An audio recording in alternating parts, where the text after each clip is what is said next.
자, 선생님이 지금 한번 아까처럼 볼 건데요.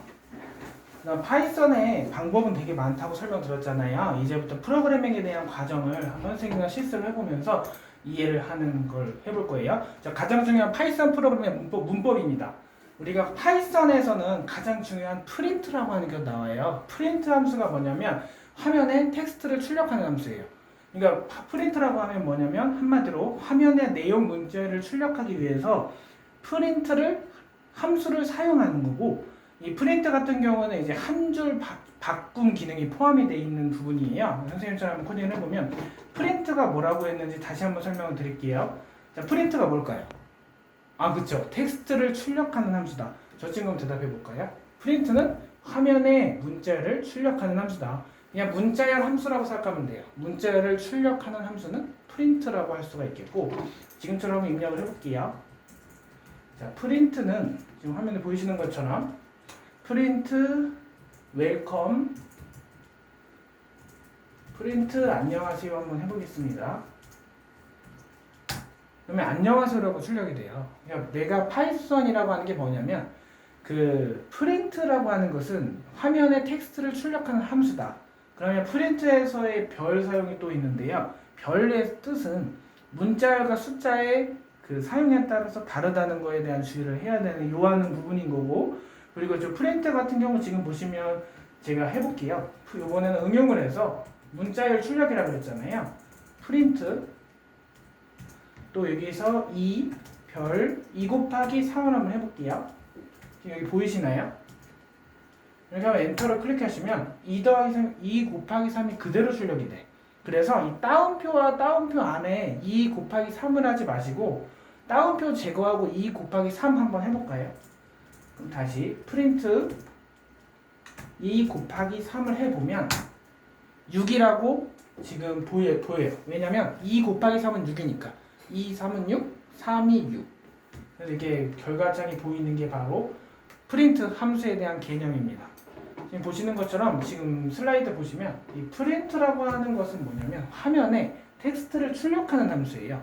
그러니까 내가 어떠한 내용을 출력할 것인가. 화면에다가 안녕하세요, 저는 석진우 강사입니다 라고 하면 화면에 그대로 텍스트를 출력하는 함수가 되는 거죠.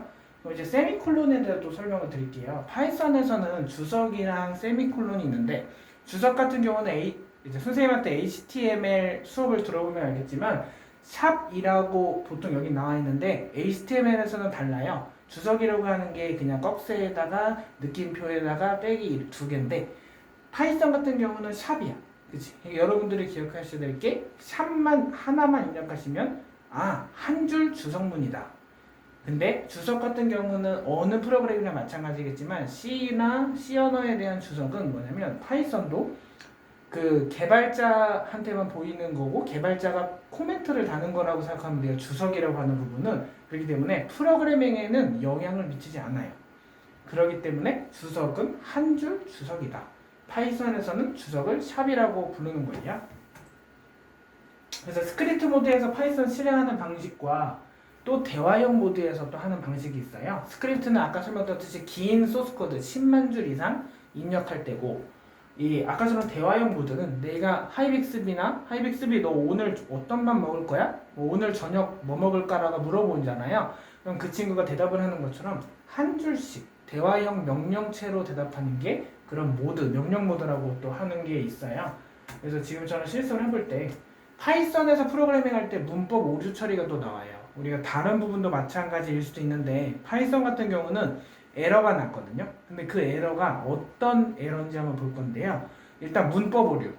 그게 왜 첫 번째 문법 오류라고 하냐면, 이제 문법 오류 같은 경우에 또 설명을 드리면 지금 판서에 보이는 것처럼 파이썬 프로그램이 문법이 맞지 않을 경우에 오류가 발생하는 것을 문법 오류라고 해요.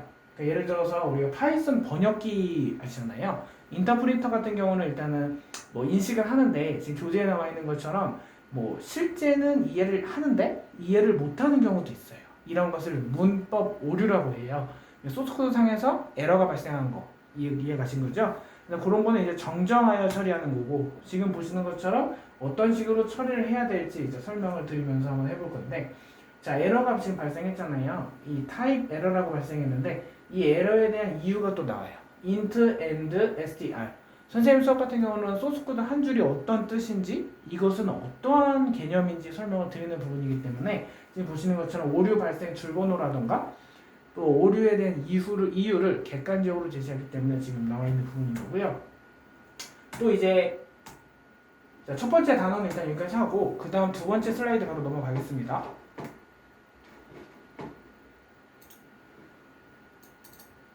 자, 이제 그 다음에는 출력과 입력 함수에 대해서 잠깐 설명을 한번 들어볼 거예요. 파이썬에 대해서 지금 기초편 하고 있는데 여러분들이 이제 상수와 변수에 대한 내용이 잠깐 나와요. 데이터형은 무엇인지에 대해서 잠깐 짚고 가는 두 번째 시간인데요. 보시면 여기 아까 선생님이 설명드렸듯이 텍스트 기반으로 출력하는 것은 무슨 함수? 프린트 함수라고 그랬는데 우리가 텍스트 기반에서 사용자로부터 입력을 받는 함수는 인풋이에요. 그러니까 파이썬 같은 경우는 인풋 함수가 있고 자바스크립트에서는 사용자로부터 입력을 받는 함수는 프롬프트라고 해요.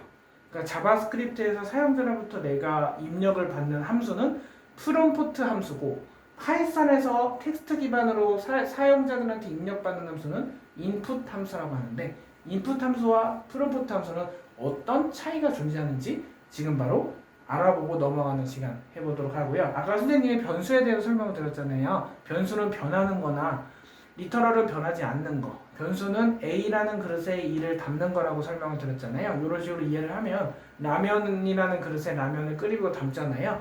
그렇게 생각하면 조금 와닿을 수가 있는 거고 상수나 대인문이 뭔지에 대해서 이제 그 다음 2차 시에 계속 설명을 드릴 거고요. 데이터형은 뭐고 또 우리가 C 언어도 마찬가지겠지만 데이터형 변환이나 테스트 기반 출력에 대한 또 내용이 나와요. 이러한 부분도 이제 하나하나 짚고 넘어가는 시간을 또 가져볼 거예요.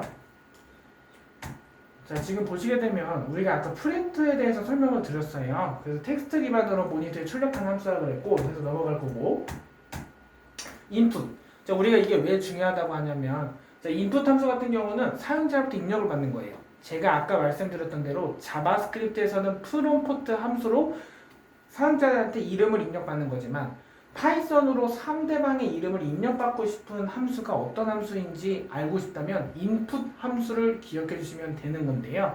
파이썬에서는 일단은 인풋이라고 하면 어떤 함수냐? 텍스트로 우리가 파이썬에서 텍스트 기반의 영문자라던가 한글, 숫자의 그런 키보드에서 입력을 받고 싶잖아요. 그러면 input 함수를 사용하는 겁니다.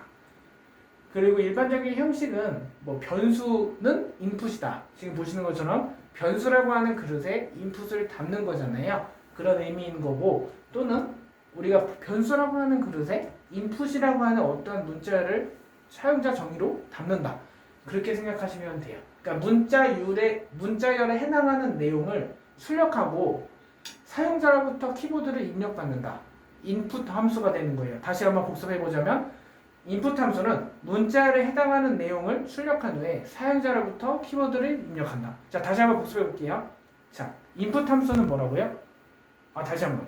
인풋 함수는 뭐라고요? 문자열에 해당하는 내용을 출력한 후에 사용자로부터 키보드를 입력받는 함수가 파이썬에서 인풋 함수라고 할 수 있어요. 자, 파이썬에서 문자열에 해당되는 내용을 출력한 후에 사용자로부터 키보드 입력받는 함수가 무슨 함수라고 했죠? 인풋 함수라고 했죠. 그렇죠? 지금 제 대답을 조금 머뭇거렸는데 자꾸 익숙해지면 누구든지 할 수가 있어요. 선생님처럼 이렇게 인풋 함수까지 알아봤고요. 상수에 대해서 알고 그 다음에 좀 쉬는 시간을 갖고 좀 쉬려고 해요. 그리고 그 다음 단계 진행할게요. 상수는 우리가 프로그램 실행할 때 변하지 않는 고정된 수를 말해요. 그게 바로 상수라고 할 수 있는 거예요. 상수에는 네 가지 정수형 상수, 실수형 상수, 논리형 상수, 문자열이 있어요. 문자열은 이제 스트링이라고 말하는데 문자열 같은 경우는 한 개의 문자나 여러 개의 문자를 표시하는 상수를 문자열이라고 하고 정수형 상수는 정수를 표시하는 상수를 말해요. 그래서 실수형 상수는 말 그대로 실수를 표시하는 상수다. 지금 보시는 것처럼 이게 왜 실수 상수인지 아세요? 자, 보시게 되면 실수를 표시하는데 우리가 정수는 뭐고 실수는 뭘까 지금 설명을 드릴 거예요. 2, 3, 5, 마이너스 11, 마이너스 27이라고 나와 있잖아요. 이것은 정수인 거고요. 실수 같은 경우는 2.3 그리고 이제 떨어지는 거 보이시죠? 5.7 그리고 소수점 자리 한 자리 마이너스 11.0 마이너스 27.5 이것이 실수형 상수라고 합니다. 나중에는 우리가 이제 코딩을 또 해보면서 이것이 실수였나? 정수였나를 조금 구분할 수 있도록 저희가 코딩이라는 걸 통해서 한번 알려드려 볼 건데요. 우리가 그 전에 논리형 상수가 또 있어요. 논리형 함수라고 하면 보통 뭐 조건문, 반복문, 뭐 for문, while문 생각하시잖아요. 참인지 거짓인지 판단하는 건데 그게 대표적인 게 if 함수잖아요. 우리가 엑셀이나 뭐 그런 ITQ 시험 보시기만 아시겠지만 논리형 상수라고 해요.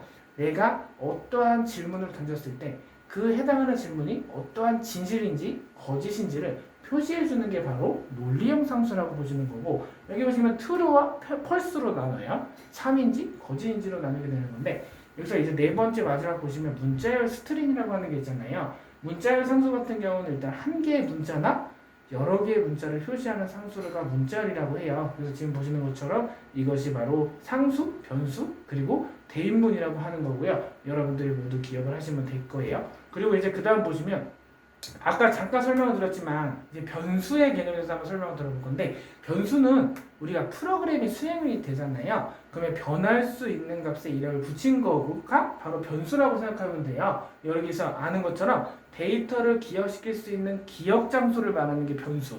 아까 선생님 설명드린 것처럼 는이라고 하는 것은 대입문이잖아요. 그러면 우측의 값을 좌측에 대입한다는 의미가 있는 것이고, 또 수학 기호에 그 는이 같다라는 게 의미인데 그거와는 달라요. 아까 선생님이 설명드린 것처럼 예를 들어서 x는 10이라고 하면 x는 12, 명령문은 변수 x에 정수 12를 저장하라는 의미라는 거예요. 아까 칠판에서 설명을 드렸죠.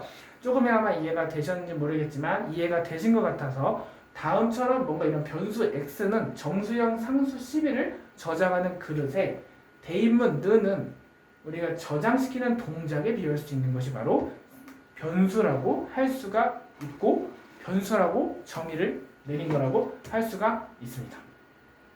자, 지금까지 이렇게 들어주셔서 감사하고, 선생님이 이제 앞으로 지금 조금 쉬고 10분간 쉬고 그 다음 단계 대인문부터 나가도록 하겠습니다. 일단 좀 한번 쉬면서 갈게요. 여러분들 궁금한 거 있으면 쉬는 시간에 좀 질문 질의응답 갖기로 해요.